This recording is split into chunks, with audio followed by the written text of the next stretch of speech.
Business is simple. It's just not easy. We focus on three things to help you run and grow your business more easily: talent, sales, and how to scale. This is the Talent, Sales, and Scale Show.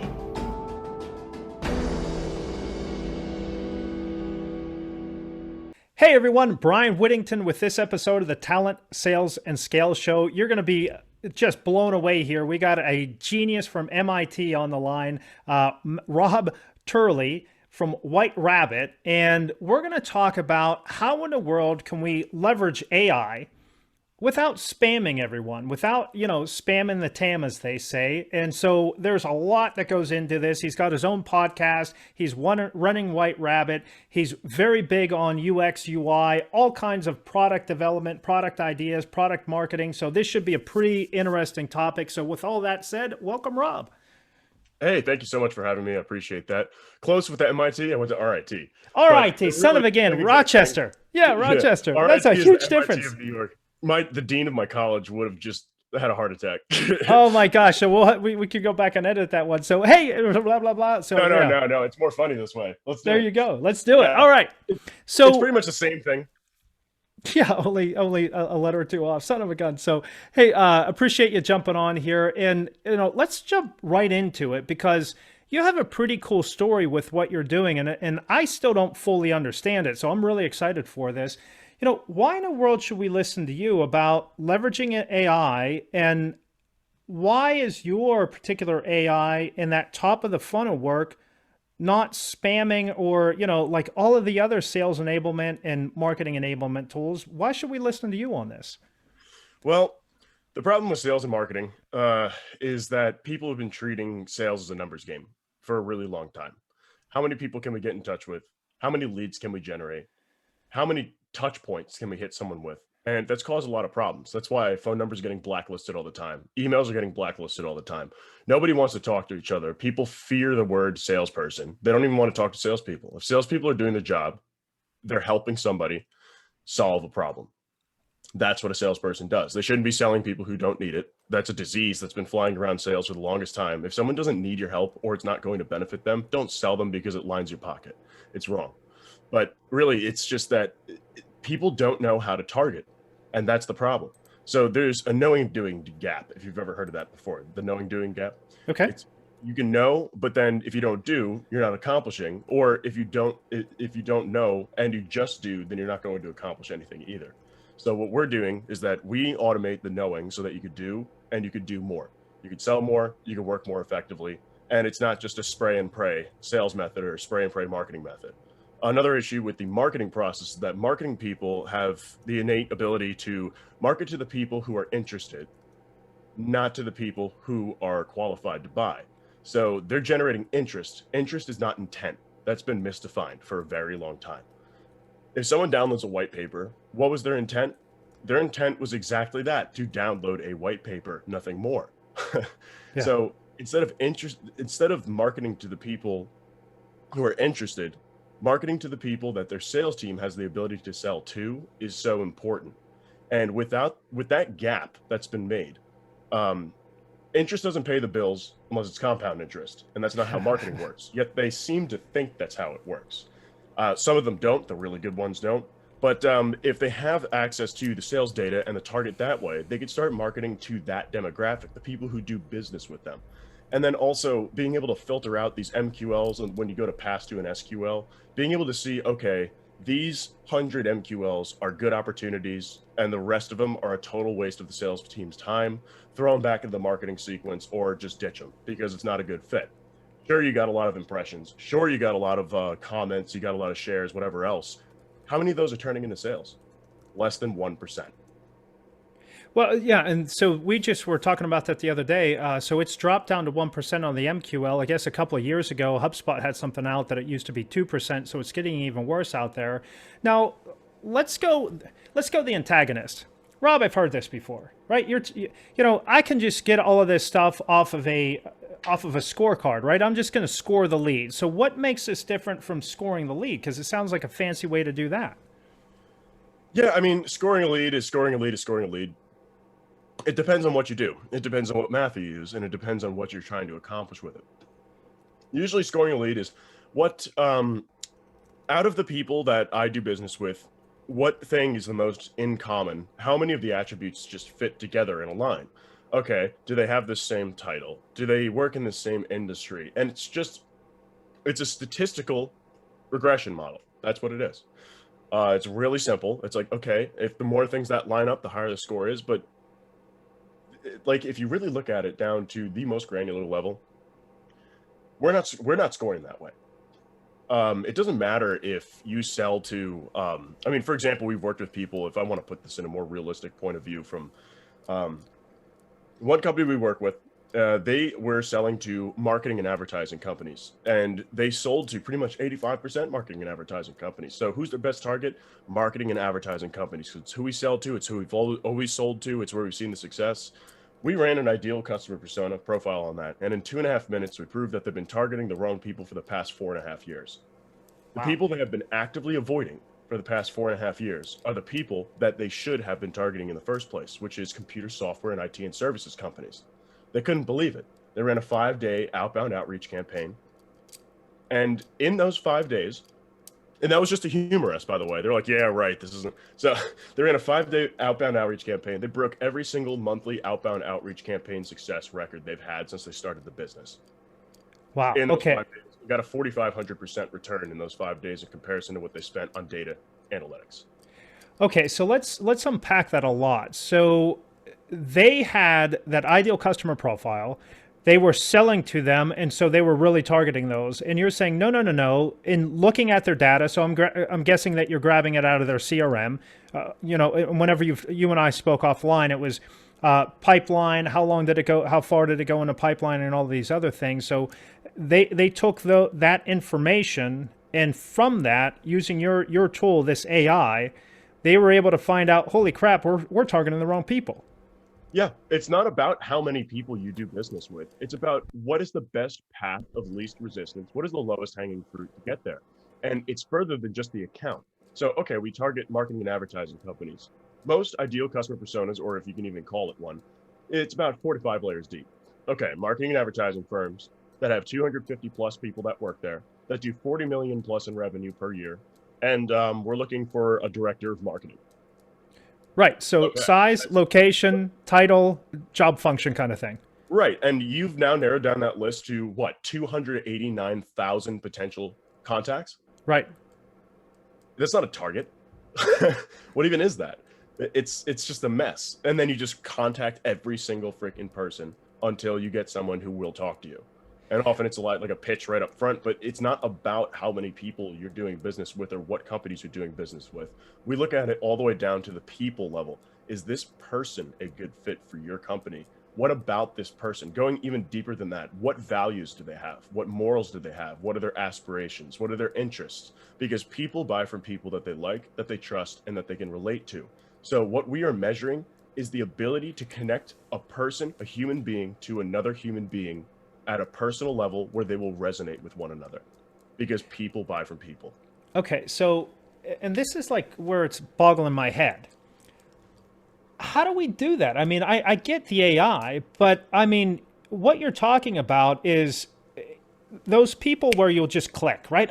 We just click and hit it off. You're talking about leveraging the AI. I can get to the point where those people that I'm instantly drawn to or instantly have a connection to, ta-da, here you go. Now go sell to them, and they're going to buy from you because you'll have an almost instant bond, instant trust building. And oh, by the way, they could kind of use this stuff. Is that what you're saying? Because that doesn't sound like White Rabbit. That sounds like black magic. Yeah, it does sound like black magic. A lot of people are skeptics, and we get that all the time. But the proof is in the pudding. Use it, and so far, our ideal customer persona, knock on wood, it's never been wrong yet. Interesting. Okay, so walk us through that, because the ideal customer persona, I mean, you'll spend hours and hours on this stuff, right? So all of these different job titles, I'm going to create my persona, with their fancy little names and do that. How does AI do it better than what a human would do it? I mean, it seems impossible because humans have those relationships. You're talking AI, artificial intelligence, doing a better job in relationship than what humans do. That seems insane. So building the relationship is not what the AI can do. And that's why Okay. we need to stop automating the doing. All this automated outreach stuff, it's not helping anybody because people buy from people, not robots. It's a fact. Like the SDR, so many people say, oh yeah, we have these bots or these whatever that we can replace SDRs. That shit ain't gonna happen. Just Right. saying, no, it's not happening. Because if I got hit up by a bot instead of an SDR, you've lost me. I'm never going to talk to you. And I know a lot of other people who will tell you the same thing, unless they're desperate for it or it's totally commoditized. Right. You need it, and there's 1,000 choices out there, and then whoever hits you up first, boom, you got it. But that's the thing. It does it better because think of it this way. There are a lot of attributes behind a human. And how can you understand everything about a person? Well, you'd have to look at all of their social media. You'd have to look at the blogs. You'd have to look at what they follow. You have to look at what posts they have out there. You need to see what the values and the morals of their company are. You need to understand everything that they've done, everything that they're doing, everything that makes them who they are. How long is that going to take? Well, it's going to take literally years for you to find out that much about a person and then be able to identify the patterns within that. So we're looking at trillions and trillions and trillions of patterns, and we're doing pass fail that creates micro algorithms from those algorithms that are looking at the data to be able to decipher this pathway is the best pathway of least resistance. So think about games as a massive game of chess. And we're looking at how to win in 6 moves versus how to win in 46 moves. And your probability of winning increases by 90%, that type of a thing. Yeah. So looking at it as if it's a game of chess. And think about this too. Just because someone has a title, what does that mean? Let's say your best target is a CEO. Okay, that CEO has a background in what? Well, do you know? No, it's a CEO. It's a good fit. CEO of a financial services company. Fantastic. Right. That's who we need to be targeting. It needs to be in the US, and it needs to be a company that's 500 persons or greater. Yeah, so I've heard this before. What if the CEO has a background in insurance? Is that a good fit? If he doesn't have a background in insurance, then it's probably not a good fit because they don't see the value in whatever product or service you're selling unless they come from a background in insurance or management consulting. Just because it's a CEO, what's the background of the person? It's not financial services. They just own a financial services company. What if their background is computer software? They won't see value in something that's like, a personality builder or a relationship building thing because they're super and hyper analytical, because they come from a computer software background. Therefore, that CEO at a financial services company that's 500 people or greater that does 40 million plus in revenue is no longer a good fit. That person's never going to buy from you because they don't see value in the product or your approach. That's interesting. So in reality, then, you're able to use AI. If I'm understanding what you're saying here, then, Rob, you're able to use AI to scrape everything. I mean, your digital footprint that's out there to get, insanely scary Big Brother watching kind of thing. Because if you're watching my blogs, if you're seeing what I'm doing on YouTube, if you're seeing what I'm doing all of these other places, you know more about me than likely I do. Yeah, that can happen. It just depends, though, if the data is publicly available. So okay, it all just determines on how hefty their digital footprint is and if the data is available in a GDPR compliant and a CCPA compliant way. It needs to fit international data privacy law. Okay. There are some people that when you run contacts through a system that we cannot score them. The reason why is because it's inconclusive. We actually strip that data from the system because we don't want to lie to people saying this is not a good fit or this is a good fit if we don't know enough. Yeah. So we don't return the contact. Simple as that. Interesting. So, in reality, then, if you're able to do all of this in the appropriate ways, you can really understand their cognitive bias, right? Just like you pointed out, if I have a cognitive bias because of my background or how my environment that shaped me into who I am to create this mindset, if I can't align that or if I don't understand it, then I'm not going to pursue you because you're never going to find value in this. That's pretty incredible. Right. And where you're from too, that's a big one as well. It's not where the company exists, it's where's that person from. If they're from, let's say, Louisiana, they're going to have more conservative values. And if they're from New York, they're going to have more progressive values. That's usually how it's going to line up. But then, of course, their interests and their values also line up differently as well. So we'll see, okay, they're from here and they have these specific types of values. They're going to be a good fit for a more progressive product or a more new age product, such as artificial intelligence. Right. Our target is for ourselves. We eat our own dog food, of course. It's far more progressive people. We also sell to 83% male because men are 88% more likely to adopt an early stage technology. So we can see things like that. So when we target women, we only have about a 22% chance of actually selling to them over a man. And that's in the sense of the ability to adopt newer technology. Men inherently are willing to take a greater risk. And you can thank testosterone for that. Literally, it's a chemical thing. Yeah. So it makes more sense for us to target men. It makes more sense for us to target people with a computer software background, a management consulting background, people who are problem solvers, people who are more logical. So if it's people that are more on the emotional spectrum, it's not a good target for us because it's something that they cannot believe that it can outperform a human being. So it just depends. It depends on what you're looking at. But then again, if a woman has certain values or runs a certain company or comes from a certain background or certain place, everything like that, then it's a very good fit because we have plenty of clients that are also women. It just all depends. And there's no reason to just cancel something out just because of one assumption. Right. Interesting. Okay. So let's take it down maybe a deeper level here. So we're able to understand their cognitive bias because we're able to get into their psychographics is really what you're basing this off of, correct? Well, psychographics, firmographics, geographics, demographics, and some behavioral, but we found that behavioral data is pretty much garbage when it comes to the B2B space. Okay. Because what does someone's activity on a computer or a phone have anything to do with a business's decision? Right. Okay. It doesn't. So, but now all of the other tools, and I don't want to say all, but most of the other tools then out there, Rob, are only looking at one tranche of that information at a time. Is that right? Yeah, usually it's behavioral data. Behavioral data, it's an incredible thing, but it's incredible for B2C because business to consumer. Consumers love to impulse buy shit. Excuse my language, but they love to impulse buy shit.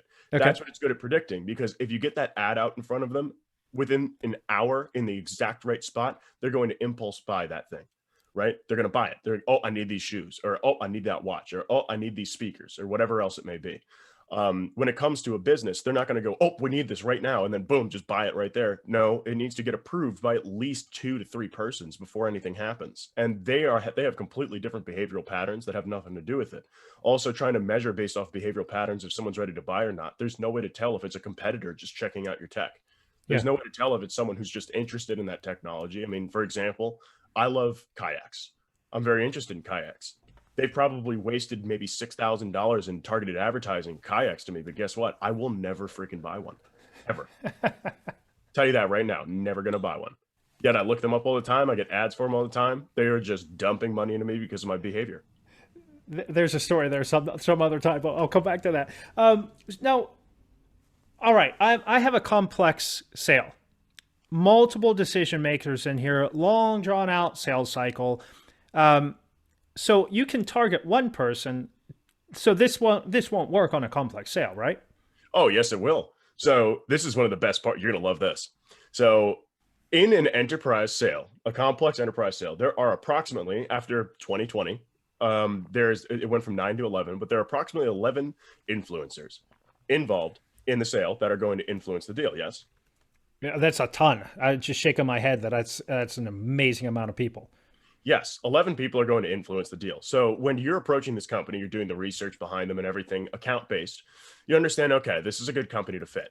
Humans are great at seeing what company needs to buy it because software companies need financial software. Wow, congratulations. Everybody knows that. So it's pretty easy to find out they do need something like that. That's just an example. So out of those 11 people that are influencers, who do you target first? A lot of people go straight for the person with the buying power. They got their hand in the pocketbook, right? So is that the best approach? Well, usually the budget holder is going to be the blocker. Why would you contact the blocker first? They're trying not to spend money. They're trying to keep the deal from happening. So contacting that person's not always the best person, or contacting the person who has the closest tie to them. Let's say it's the CEO, not always the best fit either. You may want to contact who isn't even a decision maker, but they're an influencer, the VP of sales. The VP of sales is the best fit for you, where you'll resonate with them so that you can transform them into a champion. You can defend them, use the 3 Ps, protect, protect, provide, and I can't remember the third one, but it sounded pretty good.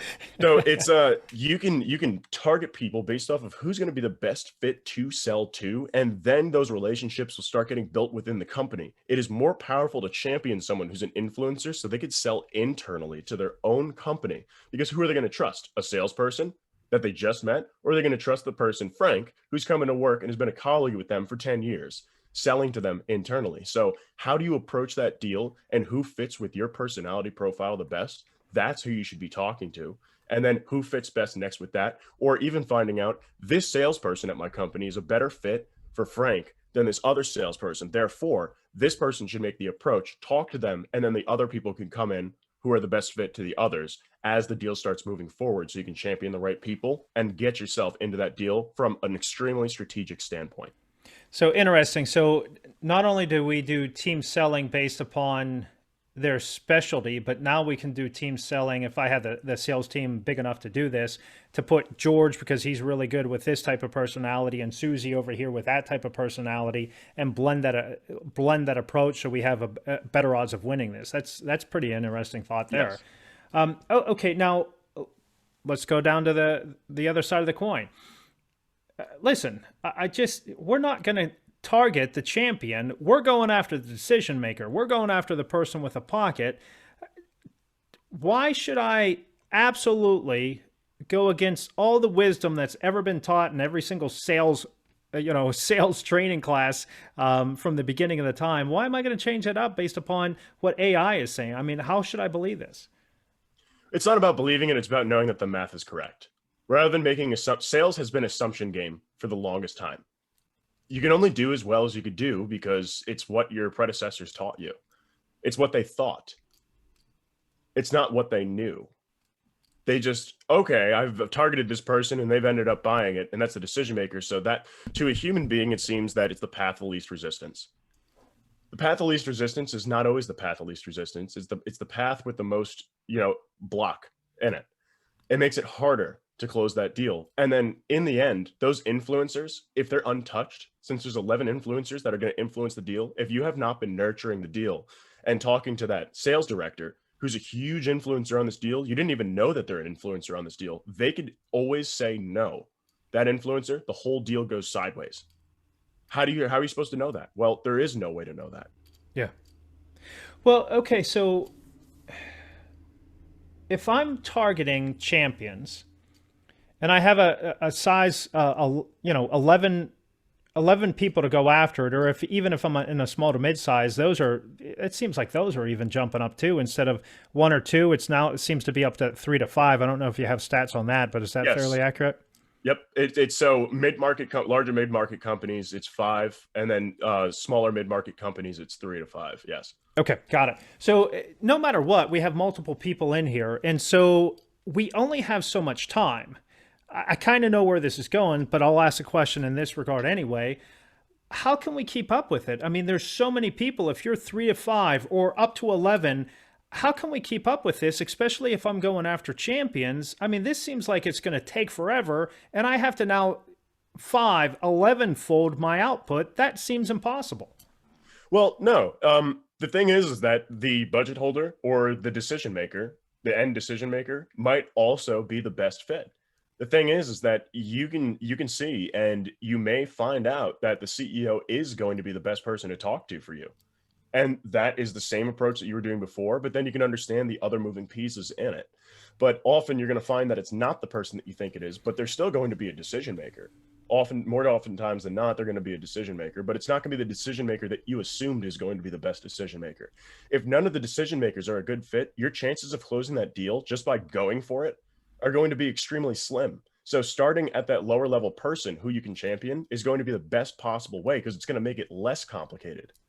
You've already sold someone in the company. Now they're selling your product throughout their company. So these decision makers will get involved. Sure, you may add a layer to it, but then now you have a fighting chance to close the deal. Yeah, and I wasn't expecting you to go that way. Where I was expecting you to go, because in the conversation that we had in the past, one thing that you alluded to is that we can take 4,000, 10,000 records and identify, hey, of these 4,000, 10,000 records, to use the Queen's English, there ain't many people in there that are that you should be calling. So can you talk to me a little bit about that, please? Sure. So the reality behind a list of 10,000 prospects, let's say it's 10,000 for the sake of math, about 2.5% or 250 of those contacts are going to be an opportunity. about 7.5% or 750 of those contacts are going to be a maybe. And then about 90% or 9,000 out of those 10,000 contacts are going to be a total waste of your time. Even if it's in line with your ideal customer, looking much deeper than that at the individualized standpoint is going to change that. So you're going to see that 2.5% opportunity, 7.5% maybe, and then 90% total waste of your time. So being able to automatically eliminate the bad fit prospects is something that artificial intelligence can do. That's something we do every single day. That's why our company exists. So it's expediting that process. I mean, we've had companies working with us decrease their cost of new customer acquisition by 90% in 2 weeks. Say that again, because most people don't even frickin' know how to do that, or they don't even know what a true customer acquisition cost is. So hit that again. Yeah, well, customer acquisition cost, to define it first, that is all of the time, resources, and labor that goes into acquiring a new customer. That includes salespeople reaching out and doing all that stuff. The cost of new customer acquisition isn't just, oh, you bought them something to make them happy, or you spent money on some collateral or some advertisement click, PPC cost or whatever. No. It's mostly in the labor, meaning the average time that a salesperson spends in front of an actual opportunity, not a sale, an actual opportunity is 1 out of 8 hours in the day. Yeah. That means 7/8 of the time you are throwing a stack of cash at an empty office chair in the form of a salary. So I was just going to say, yeah, and I'll hit that in a second. But one crazy thing is people are still trying that cost of goods sold. There is no cost of goods sold whenever you're a lot of these technology and SaaS products. I mean, that old way of doing it is completely out the window. And what you're really hitting on here is you have to take everything, the technology costs, the labor costs, the time involved, all of these. I mean, everything, the all in, that's the cost. And then you divide that total cost or total expense by your is it quantity or revenue? Quantity, like the number of deals, or revenue, I guess, right? Well, the cost of new customer acquisition, that's going to be the cost, and then you would divide it by however many customers. Yeah. It's different. You're talking about return. So return or profit coming from it, that's a whole different story. So that's net revenue, right? So from the gross is what you're really looking at. It's not about how expensive that customer is to keep on and everything. That's more of a customer maintenance thing. But the cost of new customer acquisition, no matter what your product sold for, no matter what sale you had, it's just the number of sales divided. So you would take the overall amount you've done for spend on acquiring new customers, and then divide it by how many customers that you landed from that process. Okay, got it. So total expense divided by the number of customers. Yep, the number of new customers that you closed with that expense. Okay, sorry, I misspoke there. Okay, got it. Now, so we have that 2.5 to 7.5%. We're spending all of this money on for the customer acquisition cost. And then to make matters worse, of that 2.5 plus 7.5, so that's a total of, what is that, 10? Yep. 10% of the market. You're going to have about 2.5 to 3.5% of those people even picking up. So you're a ton of work just to get those. And if you haven't filtered out that 90% that's never even going to buy from you, my guess is that's kind of where the power of this is. You just whack 90% of this and you can have a lot more hyper focus. So you don't need maybe all the technology. You don't need all the headcount. So there seems to be a ton of benefit that come from this. Oh yeah, no, there's a lot of redundancy that it pulls out of the process. So it's not just a lot of the cost of new customer acquisition is not just you're contacting these people, it's everything else in between. It's the marketing budget, everything like that. So, I mean, we've had cases where we've cut cost of marketing spend by 65% because we're able to filter out all of the nonsense, all of the garbage. I mean, imagine being able to take all your MQLs and then sift through them. Okay, these are actual SQLs. Then they get passed to the sales team, because this is why the sales team hates the marketing team, because the marketing team's just passing them a bunch of garbage, wasting their time. And this is why the marketing team hates the sales team, because, they're getting all this engagement, yet the sales team isn't closing any deals. Huge disconnect. The marketing people will say this till the day they die, saying that, oh, sales team needs to listen to the marketing data. Well, I would actually argue the opposite. The marketing team needs to listen to the sales data.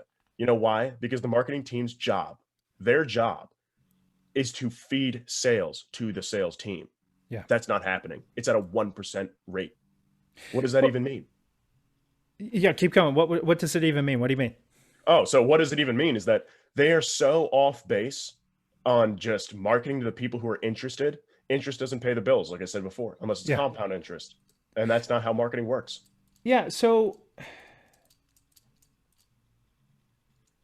if I'm marketing, let me try to correlate this question because where you were going off of that. If I'm marketing, I think it was Marcus, the podcast I was listening to him, the pay-per-click and everything else. Isn't there something like a 98% wasted spend in there off of the pay-per-click and some of the other things going on right now? Yep.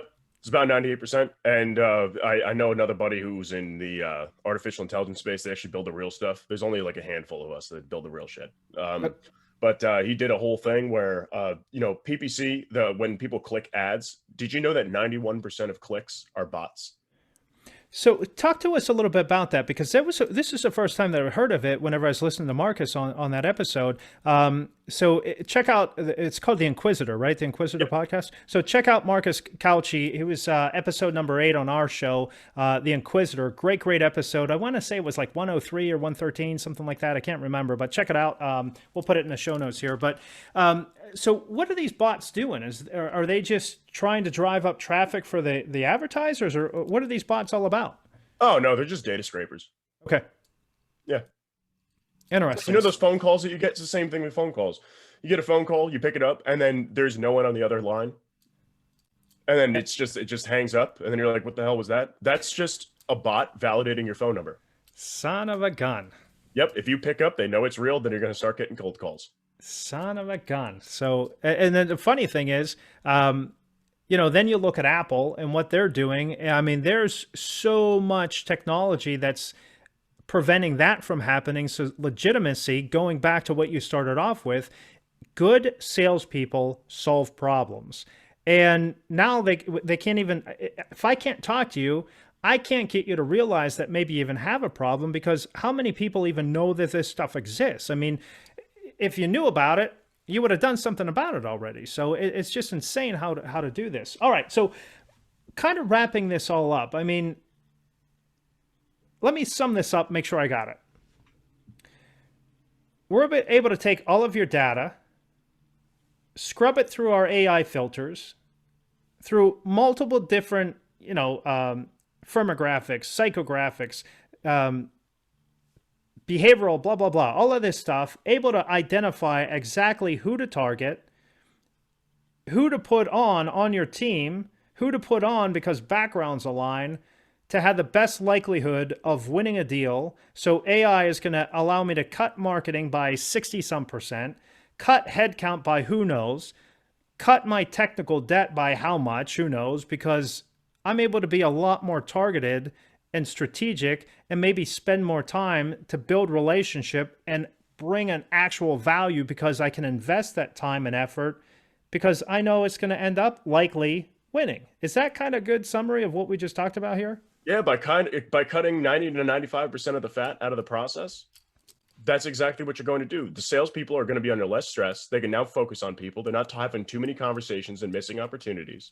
They can now do their job, build the relationships, and make sure that it happens. And that's the biggest part about it. That's why we're not here to replace humans. We're here to make them more actionable. We're here to make them more profitable. We're here to help them do their job so salespeople can do what they're best at again.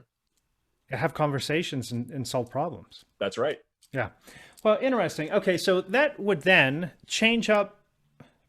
I'll go down a deeper level here. That's going to change up the type of person that I hire.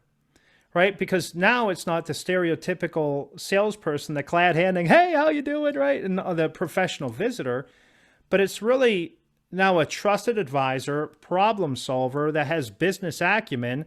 So I can get a more well-rounded professional type person to solve business problems. It seems like that would be the path that this would take. Yes. And one of the biggest weaknesses in the sales world is the ability to solution, executive presence, as well as competence and confidence.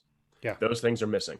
And being able to solution is everything a salesperson needs, where if you don't have good solutioning skills, then you're probably not going to be that great at selling. You're just an SDR at that point. You're just trying to have conversations, as many as possible. Those are the numbers game people. They're just trying to play play the numbers games as best they can, trying to find somebody who's a sucker to buy something. Yeah. We don't All need right. that. So you were at RIT, Uh-huh. and then so with engineering background, right there, that's kind of that comes naturally. You're taught that. So how can we teach that to salespeople? What are maybe some solutioning that we need for salespeople, or how can they practice that? Or another way of asking that is, how can we identify that a salesperson actually has that? That would just be based off of their behavior. I mean, it's behavioral goals. And when it comes to hiring people like that, it's not about, okay, who have you sold to? What's the largest deal you've ever sold? All those like standard, just statistical based things. You should be asking behavioral based questions. And that's something Marcus will tell you. That Marcus Kauke, he'll tell you that the whole time. It's just all behavioral based things. Can they solve a problem? Give them a problem to solve. Ask them about a sale that they've made before that was a large sale. It doesn't matter how much money the sale was. It doesn't matter about any of that stuff. What matters is that how did you treat it? What were the steps that you took? How did it end up closing? What did you do to get them to where they were? And it's asking them about how they treated the person throughout the deal and made it happen in the first place. And that's an important thing. Or give them a logic problem. How did you solve this? What's the biggest problem you had at work? And how did you solve that problem? What were the steps that you took? So rather than saying, yeah, I closed this deal, whatever, okay, they could have had a lot of people involved with that deal. It may have not even been them that did it. Ask them what they did, and then ask them to tell the story in reverse. If you can't tell the story in reverse, you didn't do it. You're lying. Ah, interesting. That's a great little takeaway there. And that behavioral interviewing, that's one of the things that we really hit on. Without being able to get that behavioral interviewing prowess for your hiring managers, you're in trouble, right? Because, and to your point, Rob, if they can't give specifics, they're making stuff up, and you can spot them like that. Because let's face it, even bad salespeople tend to interview well, so you have to be able to do those behavioral interviews. So love it, love it, love it. All right, so let's start to wind this thing down, because this is really interesting. I mean, how ubiquitous is this out there? I mean, do you see this growing? Are you the only one doing this, Rob? I mean, how have we not heard of this before? Because this seems too good to be true. Our biggest weakness is marketing. So getting our name out there. Also the trust, because it's something new. People in the B2B world, they like things that are familiar. This is the opposite of familiar. Really, yes. Yeah. This is taking everything that you've learned and then throwing it in the garbage. So it makes it hard for people to accept it. Though, yeah, no, it's just marketing, getting the word out there and building that trust in the market. I guess product validity, but we have not yet had a complaint. So that speaks for itself. But getting it out there, getting people to use it, getting people to trust it, that's the thing. And my goal is make this into a multi-billion-dollar company by the end of 2023. Wow, that's impressive. And so with the co-founder title on there, that's pretty darn cool. That would be very exciting for you. Now, let me take a little bit of a pivot. On your LinkedIn, you have a different funnel on there. So I've been talking a lot about RevOps, talking a lot about this idea of Smarketing, right? The blending of sales and marketing. As it should be. Okay, got it. So, and it's a blending. It's not sales marketing alignment. My sense, it really has to be a one funnel Smarketing funnel. How does all of this tie in? Can you maybe help me see that picture? Oh, you're going to like this. So the way I look at sales and marketing is that it's like a small engine. Think about a weed whacker, or think about a chainsaw or something like that. So you got a pull start, small engine. Sales is the pull start. You could pull that thing all you want, and it might start, but it's going to suck, right? Marketing is the primer. You press the primer a couple times, and then it'll pull start right away. Maybe 1-2 pulls are good to go, and it starts up like a smooth, well-oiled machine. And then the customer success, that's going to be the regulator on there. That's the throttle. So you're going to adjust the throttle so it can continue to run. And then beyond that will be the product team or the services team or the engineering team, everybody like that. That's the engine. Make sure that it's a well-oiled machine and that it's kept up to snuff. So every time you run it, it's going to run smooth and it's going to continue to run without breaking, right? So it's just all a small engine. All of those pieces intertwine. The way that I look at a business, and this is why I do sales solutions architecture, and I come from a standard solutions architecture background. So it's making things work together to work in the most efficient and effective way possible, based off of what the requirements and what the needs are and what you're trying to accomplish is. So I work with many companies doing this stuff. And I do sales solutions architecture now. So how do these things all fit together as a network system. When you break something down, let's say a small engine, that's a really complex thing. There's a lot of different moving parts. There's a lot of pieces to it and everything. But when you break it all down, all it is a couple pieces of metal and really simple, tiny things that are working together. Different tubes, different pieces of metal, cylinders, and so on and so forth. Really, really basic things. So anything that is an ugly beast of complication, if you break it down to the smallest pieces, it's all just a bunch of tiny little pieces that are super simple working together. It's the same thing in a business. It's the same thing in anything. So when you break it all down, you could build it back up in the most efficient way possible. So sometimes you need to take the whole damn thing apart in order to make it and function properly. So that's what I do with sales and marketing, is that I break it all down to the tiniest pieces and I put them together and see how everything fits. Once you can see how everything fits, you can have it run as a smooth, well-oiled machine. Well, so that's an interesting topic, because how are you getting people to even admit to the fact that the way they have it now is inefficient? I mean, that's getting people to admit that they have a problem is oftentimes the hardest thing. So how are you doing that one? Problem solving. So solutions architecture. So my solutions architectural background is able to pour into my sales process, right? Okay. So I'll ask questions like this. So Bryan, how many people are you contacting every week? What does that look like? Right. So 1,300, 1,400 a week. 1,300. Okay. And how many of those turned into sales? So, out of that 1,300 sales cycle, you're going to get, about 10, well, the way it's running now, about 10 a month. About 10 a month? And you're doing 1,300 a week? Correct. Okay. So let's say you're doing about 5,000. You're contacting about 5,000 people a month. You're closing about 10 a month. If you look at that, that is a 0.5% close ratio. Yeah. So 0.5% close ratio. So the market statistic average is 2.5% close ratio from cold outreach. That means you would need to 5x that in order to get to the market statistic, the standard market statistic, industry-wide. Okay. That is an improvement that's going to be needed. So out of those 5,000 people, how many can you successfully set a meeting with?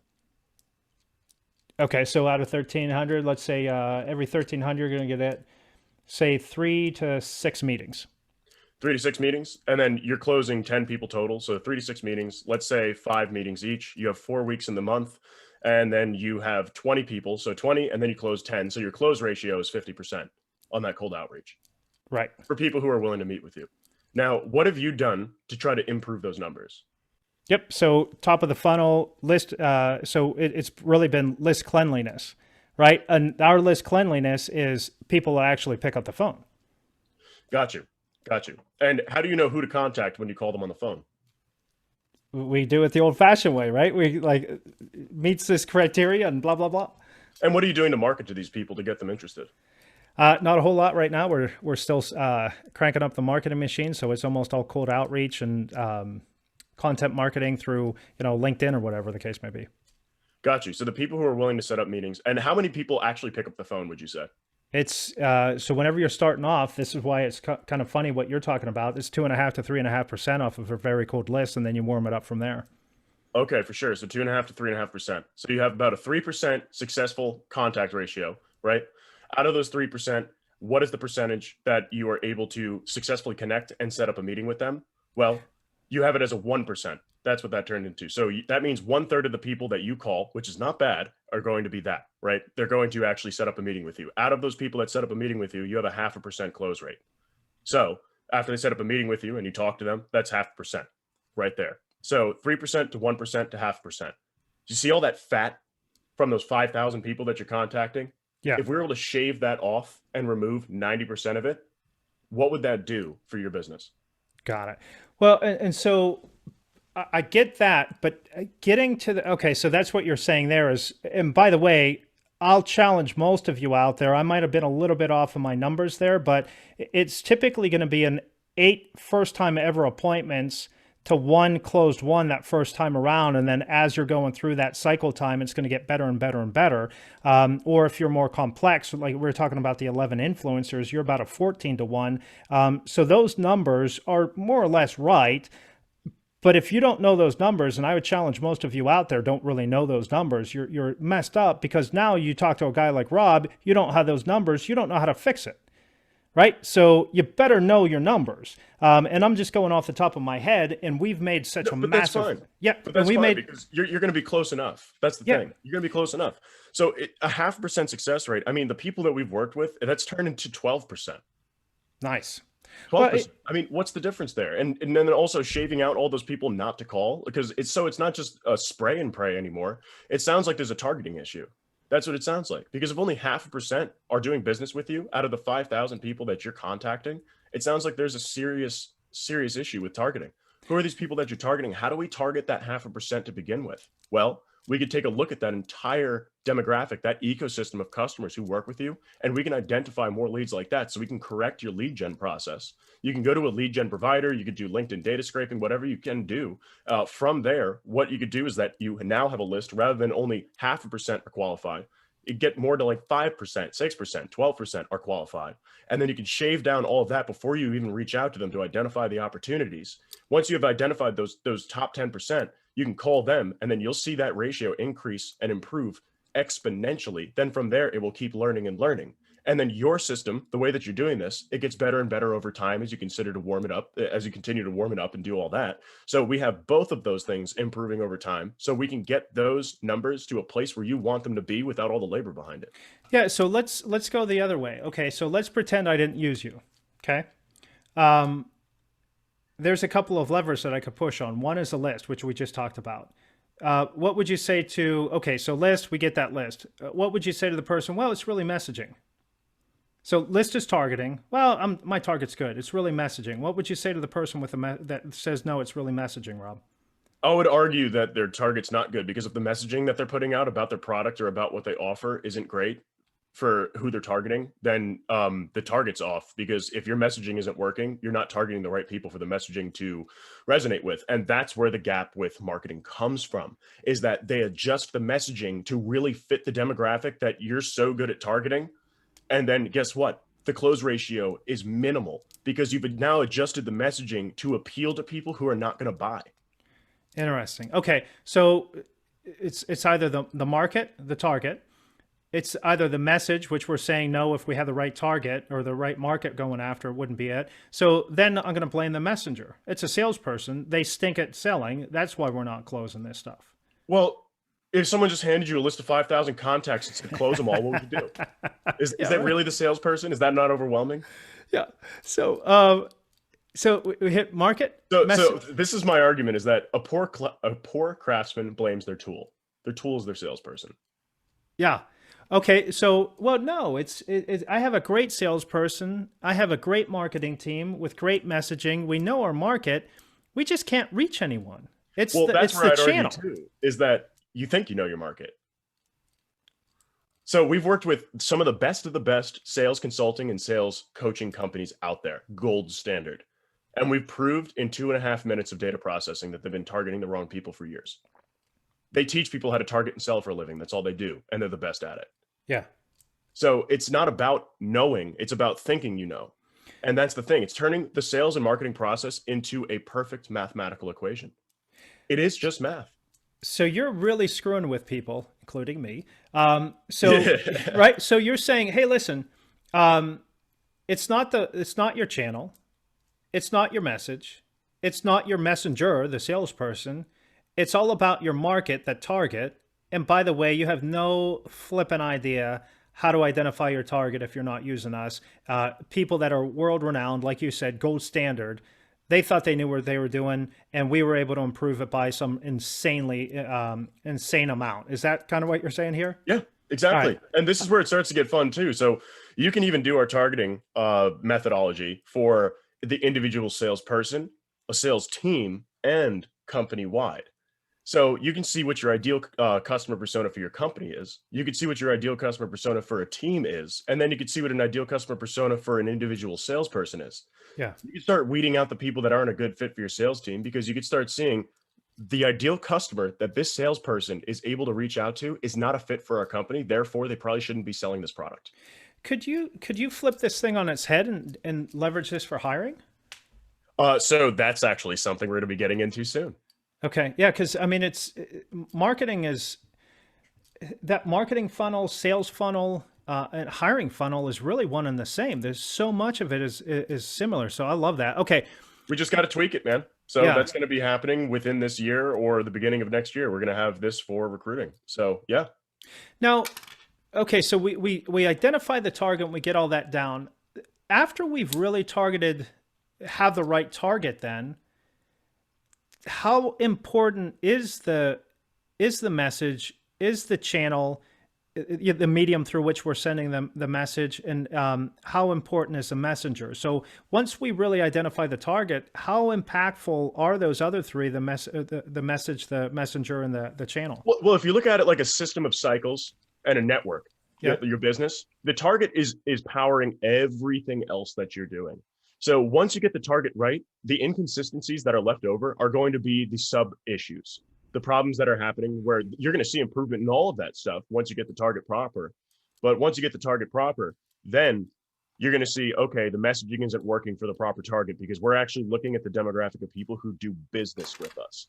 Right. If the messaging is not resonating with them, that means the messaging is off. Often you'll find that the messaging is not off. So it just depends, but those are sub issues. It's like trying to, let's say you have a leak in your kitchen, like the pipe is leaking. Sure, you could put duct tape on it, but really what's happening, it's a pressure issue. So you need to solve that pressure problem, because that's the root cause. You'll have to keep replacing the duct tape and putting on the Band-Aid, putting on the Band-Aid, putting on the Band-Aid until it blows up. Right.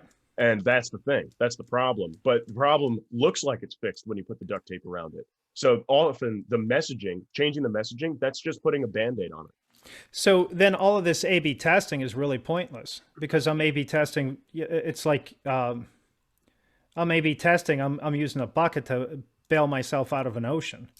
Yeah, pretty much. Interesting. Well, son of a gun, this has been depressing, Rob. You just pointed out I suck, right? So I appreciate that. No, it's not you. It's just a lot of data. It's too much for humans to actually deal with. That's the thing. Yeah. The knowing should be done by AI. The reason why is because it can recognize trillions of patterns. I mean, do you know how long it takes to count to a trillion? If you just went 1, 2, 3, 4, 5, 6, it's recognizing trillions of patterns. To count to a trillion, it takes approximately 13,800 years. I was going to say a lifetime, a couple more times than that, huh? Yeah. Jeez, oh man. All right. Well, oh my gosh, this has been incredible, Rob. I knew it was going to be a lot of fun. Glad that we were able to connect up here. So let's rapid fire these couple of things, because we want to be cognizant of time. By the way, Rob was cool enough. He's been like getting crushed through life.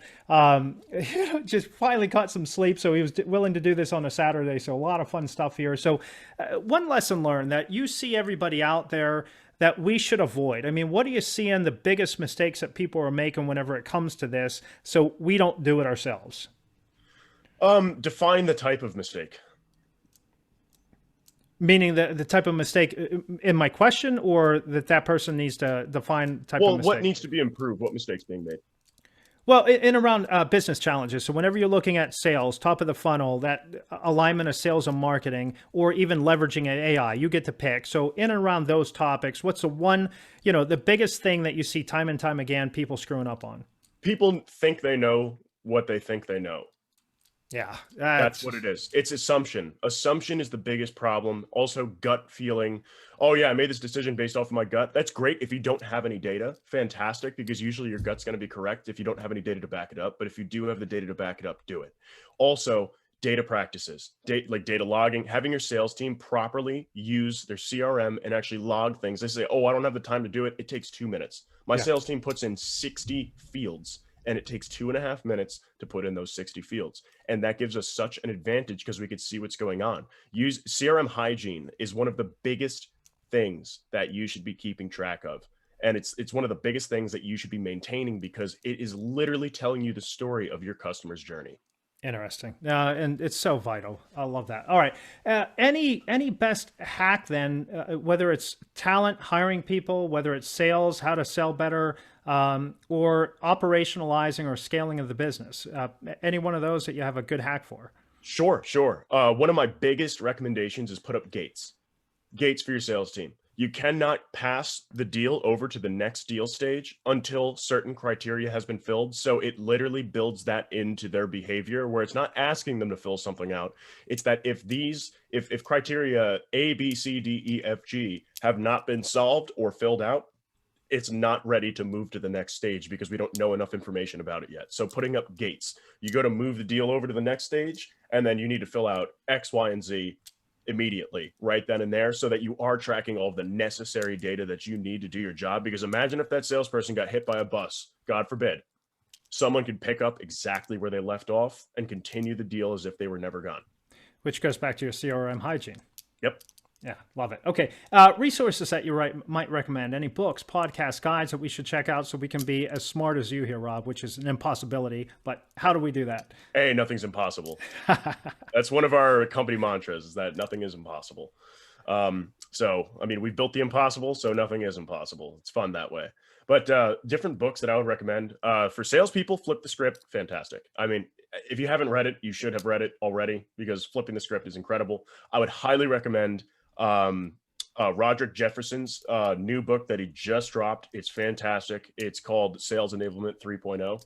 Okay. Absolutely fantastic. And another book that I would recommend, I think I have it like right here, actually.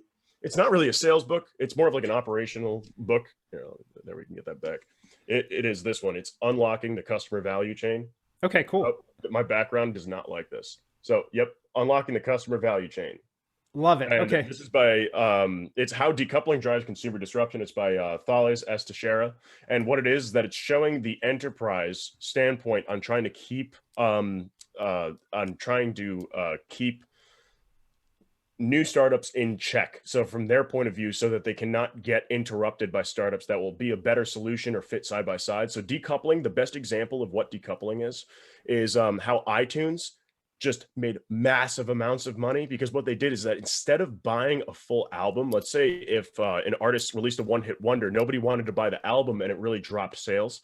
They made it so you could buy one song in an album. So you're decoupling it. It's no longer an album. You can now buy individual songs for 99 cents. Yeah. That was one of the strongest power plays that they've ever made in that process. So being able to sell separated services. Interesting. Okay. And yeah, and it just makes it easier. You might want to enter here on this easy to buy and then cross sell, upsell in and expand kind of thing. Exactly. And that's what really drives that. So decoupling is super important, and it makes it so you don't need to buy a whole suite to get something that's going to fill a gap. Yeah, 100%. I like that idea a lot. I'll check that out. I appreciate that. All right. Future trends that we need to watch out for. What's going to bite us if we're not prepared for it? Future trends? Well, artificial intelligence. You saw, like, if you've ever looked at my LinkedIn, so it's AI is my weapon, sales data is my shield. So arm yourselves, brothers and sisters, because the sales AI revolution has begun. Nice. That's what I have on there. There's a reason for that, because it is going to start driving anything and everything. That's the thing. It's going to be so much more powerful, where if you think you can do a good job, it can do a better job because it was built to do that job. So that's the thing, is that don't waste your time on laborious tasks to do that. And something else that is trending is that the age of automated messaging is going to die. And I really hope it does, because it is all about the spray and pray methodology. And this is why, I mean, for my favorite example, we've been talking to quite a few of them, but BPO firms, as well as very large call centers, their numbers keep getting blacklisted. And when their numbers keep getting blacklisted by doing these robocalls and automated calls, it's screwing them over, where they have to give and assign new numbers to all of their people. And even when people are interested and want to talk to them, they're starting a deal, they'll reach out to them. And the person who reaches out to them to continue doing business with them, their number has been blacklisted by the cell phone companies or by the, the call providers. Yeah. So they cannot even continue the deal or to do business once they landed that, because their number got blacklisted. So that spray and pray methodology behind just contact anybody and everybody in the most automated way possible, that's going to die, because they can't even talk to the people to do business with them. Same thing with email marketing. If your email gets blacklisted, if they opt out of all contact, you can no longer email that person, and it can really screw up your business. Yeah. One company I was doing sales solutions architecture for, we found out that 15% of all of their current customers have opted out of all communication. They cannot be emailed. Oh my gosh. You're going to upsell them? How? Yeah. And I knew that was happening with email, but I had no idea that was happening with telephones as well. Yeah. Unbelievable. Amazing. All right. Well, hey, Rob, this has been awesome. So who should reach out to you? How should they do it? And why should people reach out to you? Well, if you want to reach out to me, I can help you improve your process. That's number one. Number two, I've got some kick-ass technology that'll really help you sell, whether you like it or not. I mean, it's $500 to give it a try. We can correct your sales process for $500. I mean, come on. If you're not willing to spend, how much money do you spend on PPC? Right. So yeah, let's try to fix that. So anything that is sales or marketing process, I can help improve it. And I'm more than happy to chat about new technologies, anything like that too. You can hit me up on LinkedIn. So feel free to do so. It's just, /Robert Turley. So feel free to connect with me, do whatever you'd like. And then also check out our website, www.whiterabbitintel.com. That's rabbit with 2 B's. You'd be surprised how many people try to spell that the wrong way. We might actually buy the other domain because it's getting really annoying. But yeah, check us out. It's really super simple. Onboarding takes an hour. That's it. Nice. All right, Rob, this has been a ton of fun. I really appreciate it. Hey, everyone, do something about it, right? Don't just take this stuff and say, oh, that was interesting. Let's make some application of it. Knowledge for knowledge sake is pointless, so let's go knowledge for application's sake. Get after it. Have some fun. Leverage some AI. Stop swearing at all the bad stuff that you're having to do. So, hey, thanks, everyone. See ya.